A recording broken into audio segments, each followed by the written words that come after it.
Di Bagan Datuk, Perak, 459 mangsa daripada 157 keluarga masih berlindung di dua pusat pemilihan sementara PPS susulan banjir yang melanda sejak 24 November lalu. Pegawai Daerah Bagan Datuk Nazrul Fazami Muhammad berkata keperluan penutupan kesemua PPS secara berperingkat akan dibincangkan bergantung kepada keadaan semasa banjir dan keselamatan kediaman mangsa. Pada ketika ini, PPS yang dibuka di daerah Bagan Datuk adalah sebanyak 2 PPS lagi daripada 4 PPS yang kita buka sebelum ini.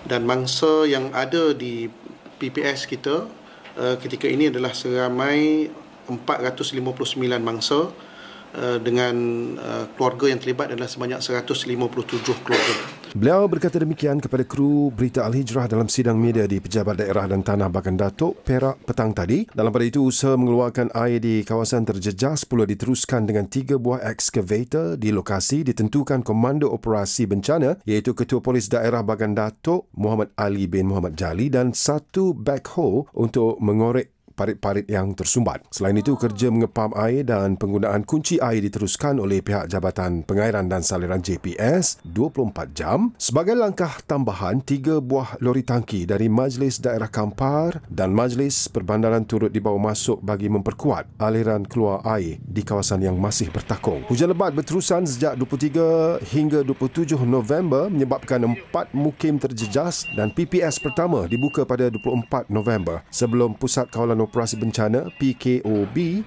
diaktifkan pada malam yang sama.